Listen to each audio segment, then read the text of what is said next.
My wife handed me a bottle of water with that fake little smile she always used when she was hiding something. "You should drink more water, honey," she said sweetly. The bottle smelled weird. Not rotten or spoiled, more like chemical. Like cleaning solution mixed with mint. I stared at her. She was wearing her favorite red silk robe, the one she only put on when she wanted to distract me or manipulate me. But she didn't know what I knew. Yesterday, I found out she'd taken out $1 million life insurance policy on me. Without telling me. The insurance guy had called, asking for a few missing documents. He thought I knew. He thought we both signed it. I stayed calm. Didn't even blink. Just smiled back at her. "Thanks, babe," I said, taking the bottle. Then I quietly placed it next to hers on the kitchen counter and picked up the other one, the one I'd filled myself earlier. Switched. Smooth. Silent.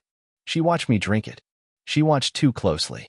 I knew I had to act normal, but my heart was slamming in my chest like a prisoner trying to escape. That night, I didn't sleep. I pretended to. I heard her leave the bedroom around 2 a.m. I waited 5 minutes, then followed. She wasn't in the kitchen or the living room. Then I heard a hushed whisper from the garage. I crept down the hallway barefoot, careful not to make a sound. Our garage has one of those thin interior doors that doesn't quite shut unless you slam it, and she hadn't. I got close enough to hear every word. "He drank half the bottle," she whispered. A man's voice replied. Low. Confident. "You sure he didn't taste it?" She laughed. "He never notices anything. That's why this is gonna work." I froze. My own wife. Talking like that. Calm. Cold. Calculated. I peeked through the crack. I saw her leaning against my workbench, one leg crossed over the other like she was posing for a magazine. And him? He was standing too close. Wearing a leather jacket. Young. Arrogant. Probably her gym trainer or some random idiot she met online. "I get the payout. You get me. Win-win," she said, flicking her hair. He grinned and touched her face. "Let's hope he doesn't get smart." I backed away like a ghost. I didn't make a sound. Didn't slam the door. Didn't punch the wall. I just walked back to bed and lay there, staring at the ceiling. That's when the rage settled in. This wasn't just cheating. This was betrayal with a death wish. I spent the next day setting up hidden cameras in the living room and garage. Ordered a voice recorder online, express delivery. I was done being clueless. No more trusting. No more benefit of the doubt. That night, she made dinner.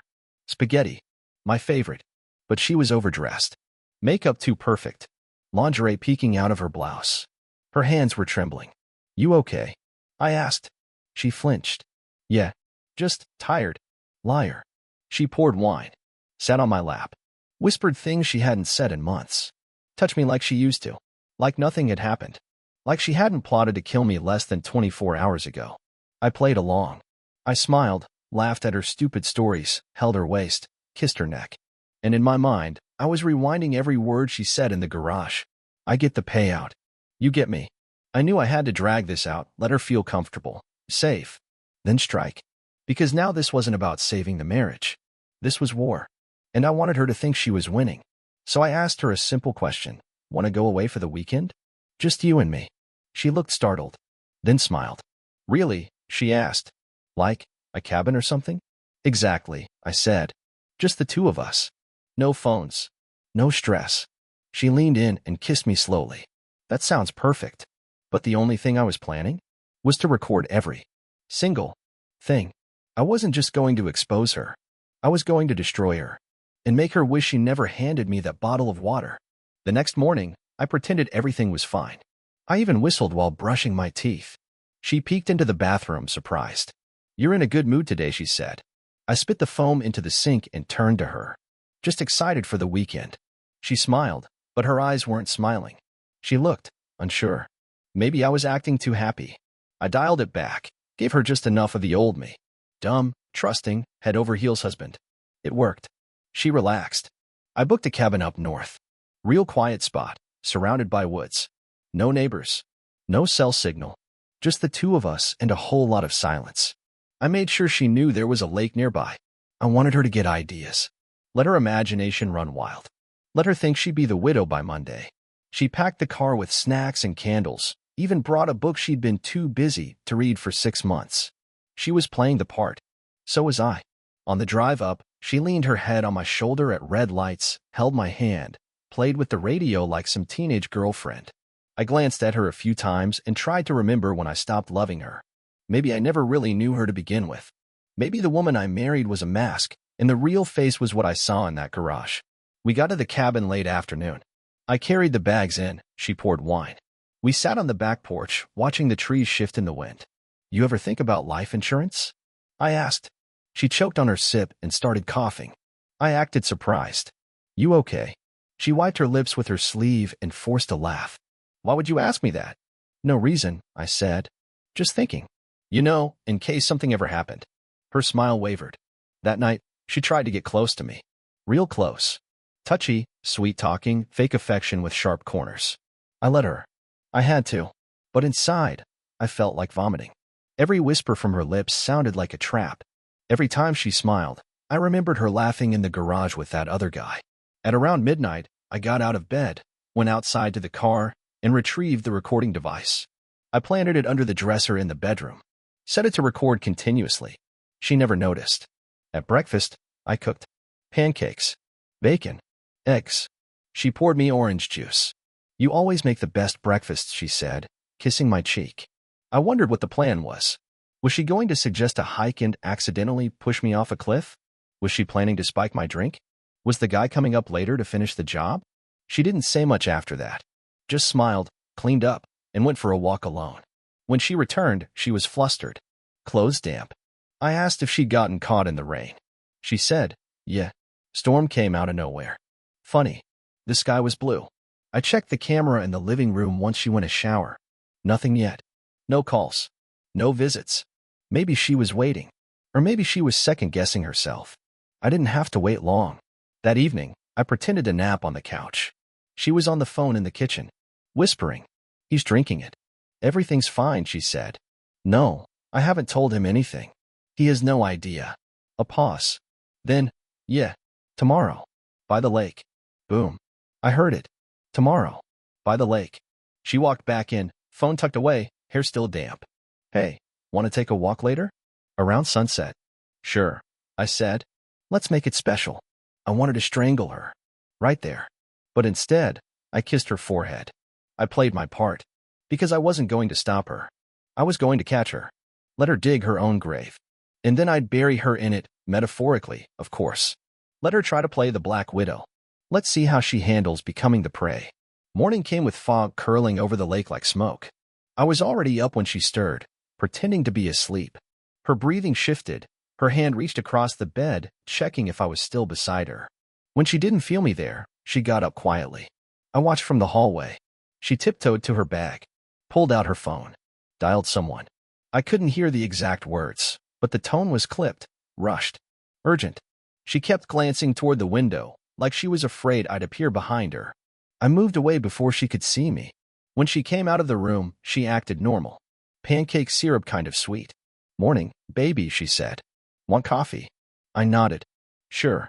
She handed me the mug, and I smiled. I didn't drink it. Instead, when she turned away, I poured it into a small plastic bottle and sealed it. I was keeping everything. If this went sideways, I wanted proof. She'd play innocent. She'd cry. She'd lie through her perfect teeth. But the recordings, the phone calls, the coffee samples, I was building a case like a detective in a noir film. After breakfast, she put on her hiking boots, tight yoga pants, sports top, her whole outdoor goddess routine. You ready to see that view I was telling you about? She asked. Can't wait. We followed the dirt trail through the woods. It curved around the lake, up to the lookout point where you could see for miles. Trees in full bloom. Breeze soft. It would have been a perfect moment if I didn't know she wanted me dead. When we reached the top, she stopped and looked out over the lake. Hands on her hips, pretending to admire the scenery. Then she turned to me. Let's go closer to the edge. I walked up next to her. This is it, huh? I said. She nodded. Isn't it beautiful? I stared down the drop. Rocky. Steep. Easy to slip. She moved behind me. One step. Another. I turned just as she reached out. What are you doing? I asked. She froze. Fixing your collar. Liar. I stepped back. Let's take a selfie, I said. To remember this trip. She blinked, caught off guard. Sure. I pulled out my phone, switched it to video, and held it up. Smile. She forced one. I smiled too big, wide, and real. She had no idea I just caught her on camera, reaching toward me near a ledge. One more piece of the puzzle. We headed back to the cabin. She didn't say much. Seemed restless. Her texts were getting more frequent. I noticed. I saw the way she turned her body away every time the screen lit up. I wanted to grab the phone and slam it against the wall. But no, not yet. Later that night, I made a fire. We sat on the porch, wrapped in blankets. The sky was clear, stars out. She scooted closer. Her head leaned on my shoulder. She reached for my hand.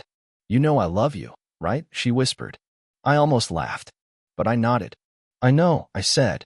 She leaned in and kissed me. Slow, passionate. The kind of kiss she hadn't given me in over a year. I felt nothing, just cold skin and fake heat. Then her hand slid down my chest, her voice soft and low. "I want you tonight. Really want you." I let her lead me inside. Let her pretend we were some happy couple on a weekend escape. But deep down, I was counting every second, watching every move. Her lips, her breath, her timing. All of it performative. Like a final act in a long, manipulative play. When she finally fell asleep, tangled in sheets like a spider satisfied with its prey, I got up, pulled on jeans, stepped out into the night. I called an old friend. Aaron, former cop, now a PI. "You still got that camera rig?" I asked. "Of course. You ready to make this official?" I looked back at the cabin, at her shadow under the covers. "Yeah, it's time." Aaron arrived the next morning. I told her he was just a random hiker we bumped into at the gas station. She played nice, asked where he was from, offered him breakfast. I watched her turn on the charm like it was muscle memory. She didn't know that Aaron already had a hidden mic on him and his phone recording every second. We all sat on the porch. I made idle conversation while Aaron kept her talking, slipping in odd questions. "So, how long you two been married?" 8 years, she said, looking at me. "But it feels longer." In a good way. Aaron smiled. "You guys ever go through rough patches?" She gave a short laugh. "Oh, all couples do. But nothing serious. We always bounce back." Lie number 1. I excused myself to the bathroom and used the time to check the recording from last night's hidden mic in the bedroom. She hadn't said anything outright, but the tone, the touches, the timing, it all felt rehearsed. As if she was trying to buy time. When I came back, she was alone on the porch. Aaron had stepped away to take a call. She stood and wrapped her arms around me. "So, when is he leaving?" "Tomorrow morning," I said. She nodded. "Good. I just want us to have tonight. Just you and me." Another kiss. Warm lips. Cold heart. Later, when she stepped into the shower, I grabbed her phone from her purse.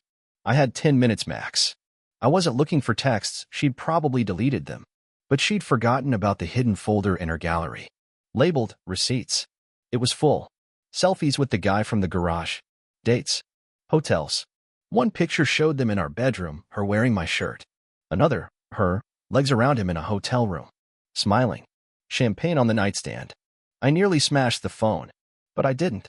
I airdropped everything to myself, then placed the phone back exactly where I found it. When she came out, towel wrapped around her, I was already waiting in bed. "You seem quiet tonight," she said. "Just tired." She crawled in beside me, nestled close, kissed my chest. "I've been thinking," she murmured. "Maybe we should go kayaking tomorrow." Kayaking. On a lake with strong currents. I nodded slowly. "Sure.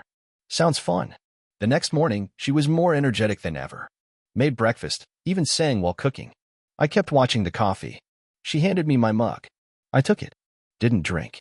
She chattered the whole way to the lake, pointing out trees, talking about our future plans, asking if I'd considered switching jobs. Everything about her voice was light. Too light. We pushed the kayaks into the water, and she looked at me with wide, excited eyes. "Race you to the other side." I let her win. Halfway back, she started talking about our life again, how she wanted to start fresh, maybe even move. "You ever think about what happens if one of us, goes?" "What do you mean?" "Just saying," she shrugged. "Life's unpredictable. Accidents happen." I gripped my paddle tighter. When we got back to shore, Aaron was waiting in the car. I told her he needed a ride down the hill, and she waved him off like he was nobody. As we pulled out of the lot, she turned to me. "This was a good trip. I feel closer to you again." I nodded. "I feel closer to something." She smiled. Back at the cabin, I told her I had a surprise for her. Something to show her on the TV. I cast my phone screen to the smart TV. First, The video of her and Garage Boy talking about the bottle. Then the photo album. She didn't blink. Where did you get this? I didn't answer. You went through my stuff? Her voice rose, shaking, but not from guilt. From anger at being caught. You were going to kill me, Lauren. She scoffed. Don't be dramatic. You took out a life insurance policy. You laced my water. You planned a damn kayaking accident. She stood up, eyes wide. You think you're some kind of detective? You don't know anything. You're right, I said. But the police will. That's when she lunged for the phone. I was faster. I shoved her back, and she stumbled into the wall, knocking over a lamp. Don't you touch me again, she screamed. You tried to kill me. You're not dead, are you? The room went silent. We stared at each other. And in that moment, she realized this was over. And I realized I didn't want justice. I wanted revenge. She backed away slowly, I starting toward the door, as if she could still escape this. I stood still, phone in hand, chest rising and falling like I'd just finished a sprint. You're not going to the cops, she said finally. You don't have the balls. I tilted my head. No. Because if you do, I tell them you hit me. That you've been unstable.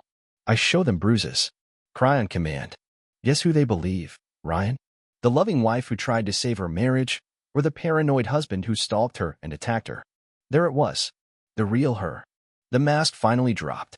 I've covered my tracks, she added, stepping closer again, now emboldened. And you?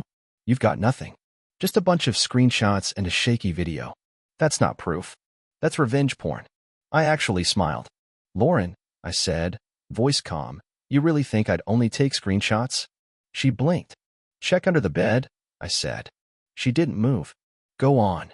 She slowly lowered herself and pulled out the black voice recorder I'd planted. She looked down at it like it was a snake. It's been recording since we got here, I said. Every word. Every whisper. Including what you just said now. Her hands shook. And for the first time in days, I saw it. Not rage. Not arrogance. Fear. I walked past her and grabbed my bag. I'm going back to the city. You're staying here. You can't leave me here. You'll be fine, I said. It's peaceful. No cell service. But you brought books, right? She lunged at me again, this time not for the phone, but for my throat. Her nails scratched, hands wild, and I grabbed her wrists and shoved her off, hard. She hit the floor with a thud and let out a scream that would have made a neighbor call the cops, if there were any for miles. I stared down at her. You want bruises? You might as well have real ones to show. She glared at me, breathing heavy. You're gonna regret this. I doubt it. I walked out, locked the door behind me, got in the car, drove half a mile before I called Aaron. She went full psycho, I told him. We got everything. He laughed through the receiver. Told you she'd crack. What now? Now we let the lawyer handle it. I sent the files to 3 different places, one to my lawyer, one to a journalist friend, and one to myself on a hidden cloud. Insurance, in case she tried anything cute again. 2 hours later, she called me. I didn't answer. Then came the texts. You ruined my life. We could have had everything. You're AF ***ing monster. Asterisk. I loved you once. I muted her number. By nightfall, the lawyer called. You sure you want to go scorched earth? He asked. She planned to kill me, I said. Scorched earth is merciful. He sighed. Understood. We'll start with the restraining order. Then the asset freeze. Then the police. I hung up, went home, showered, and sat in the silence of my apartment. Same couch. Same walls. But something felt different. Lighter. Like I'd been carrying a bomb in my chest for months, and it finally exploded. I poured myself a whiskey, stared out the window. I didn't cry. I didn't scream. I just let the silence sit. Because after everything she did, the lies, the cheating, the attempt to erase me for money, there was one thing she didn't count on. I survived. And now? She was going to learn what that meant. 2 days passed before I saw her again. I was coming back from a meeting with my lawyer, and as I pulled into the underground garage of my building, she stepped out from behind one of the pillars. Pale. Disheveled. Hair tied back like she hadn't slept, hadn't eaten. She stood right in front of the car, arms crossed. I didn't move. I just stared at her through the windshield. She didn't flinch. Finally, I rolled the window down halfway. You really thought I'd let you go that easy, she said, voice hoarse. You can't just disappear on me, Ryan. You can't just leave me like a dog. I kept both hands on the wheel. Get out of the way. You owe me. I laughed. I owe you? For what, not dying when you wanted me to? She stepped closer. You're not clean in this. You made me this way. I shook my head slowly. No, Lauren. You always were this way. I just didn't see it. Everything we had was AF ******* ing illusion. I cut her off. I don't owe you anything but the silence I already gave you. She looked around the garage, frantic now. What? You think you're going to destroy me with your little evidence package? I'll spin it, Ryan. I'll make you the villain. Too late, I said. My lawyer already handed it to the DA. Audio, video, texts, photos. You're finished. Only question is whether you want to walk away quietly or go down screaming. She didn't move for a long second. Then she spat on the hood of my car and walked off, heels echoing in the garage like gunshots. That night, I opened the hidden folder on my laptop. Watched the video of her at the cabin again, not out of pain, but to remind myself. To make sure I never forgot how far she went. How real monsters don't live under beds, they sleep beside you. The following week, a detective called. We've got enough to open an investigation. Might take time, but this is solid. If you're willing to testify. I am. The process started. Slow, legal, cold. But something in me needed it. Not revenge. Not anymore. Just closure. Just a final nail in the coffin. Her lawyer sent settlement offers. I rejected everyone. She tried going public on social media, posted crying videos, claimed abuse, betrayal, even hinted I had mental issues. But I was ready. Within 24 hours, screenshots of her texts and video clips were leaked anonymously. Her image shattered overnight. The comments turned. Her friends vanished. Her accounts went silent. I didn't lift a finger. All I did was survive. She called once more. Blocked number. I let it ring. Then I picked up. Don't hang up, she begged. Please. Why? I need to explain. You already did, Lauren. On tape. You explained it all. She started crying. Real this time. You don't understand. I didn't want to lose everything. I was scared. I thought if you were gone, it would solve things. I know how it sounds. I know what I did. No, I said flatly. You don't get to do this. You don't get to fall apart now. You had chances. You had me. You threw it away for greed. For some low-rent idiot with a leather jacket and a death wish. Now you live with it. Click. That was the last time we spoke. Weeks turned to months. The case stalled, no charges yet, but the investigation loomed like a shadow over her new life. If she even had one. As for me, I rebuilt. I moved to a new apartment, changed jobs, cut ties with mutual friends, bought a punching bag for the living room, got into therapy. Every Wednesday, I'd sit in a chair across from a woman named Claire who didn't flinch when I said the word murder. She'd listen. I'd talk. And piece by piece, the rage drained out of me. I started smiling again. Not forced. Not fake. Real. I went to the lake once more, alone this time. Sat on the same rock she tried to lure me to. Watched the sun set. And whispered. You didn't break me. A year passed. Fast and slow at the same time. Some mornings I'd wake up, heart racing, still expecting to find her lying beside me, her breath warm on my shoulder, her lies wrapping around me like a second blanket. Then I'd remember. She's gone. Not dead. Just gone. The legal case never fully materialized. Turns out attempted murder without a physical act is harder to pin than it looks on TV. The insurance company dropped her quietly, and the cops closed the file with a shrug. No one wanted to drag it into court. No one wanted the press. But her life never recovered. She bounced around from job to job, lost her apartment, ended up living with some cousin in Arizona. Her social media turned into a string of fake positivity and sponsored teeth whitening ads. I watched from a distance. Never engaged. Revenge? No. It stopped being about revenge the moment I realized what real freedom was. It wasn't her crying. It wasn't her reputation in pieces. It was peace. It was waking up alone and not worrying that someone was poisoning your coffee. It was walking through your front door and knowing you're safe. It was hearing a woman laugh in a grocery store and not instantly wondering if she's lying to someone. I didn't date. Not seriously. A few drinks here and there. A few polite goodbyes. I didn't want anyone else yet. I was too busy remembering how to breathe. Then one day, about 13 months after everything collapsed, I got a letter. No return address. Inside. One photo. It was her. Standing in front of some cheap house. Holding a baby. On the back. This was never supposed to happen this way. But I guess it did. Don't worry. He's not yours. I just thought you should know I don't hate you.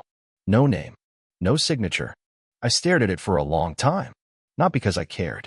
Not because I wondered. But because for the first time, I felt nothing. No anger. No grief. No disgust. Just stillness. And that, more than anything else, told me I'd won. I burned the photo that night. Threw the ashes off my balcony. Watched them disappear into the wind. Some scars stay forever, yeah. But not all scars hurt. Some just remind you that you survived. And if you're lucky, like I was, you survive with your eyes open. So here's my advice to anyone who's reading this, or living it, or doubting the voice in their gut when something feels off. Trust it. Don't wait for the poison in your water to wake you up. Don't wait for love to try to kill you. And if it ever does, let it. Because once it dies, the only thing left is truth. And that truth will set you free. A few months after that letter, I finally packed up the last box from the old storage unit. The cabin keys were still on a ring inside, hanging next to a photo of us taken back when I still believed her smile meant something. I stared at it for a second, then threw it in the trash without flinching. That place wasn't a memory anymore. It was just coordinates on a map. A backdrop for a script she wrote, where I was supposed to die, and she was supposed to cry at my funeral in a designer dress with a hidden smirk. But she forgot something important. I was never the fool she thought I was. Just a man too patient, too trusting. And when that trust broke, so did the leash she thought she had me on. The pain? It dulled. The confusion? It cleared. But the lessons? They stuck. Never ignore the shift in her eyes when you ask where she's been. Never explain away the way she suddenly touches you like a stranger would. Never excuse the coldness in her voice because you're scared to hear the truth. And if she ever hands you a bottle of water with too big of a smile, don't drink it. Look her in the eyes and smile back, because that's when you know she's lost. And you've just won.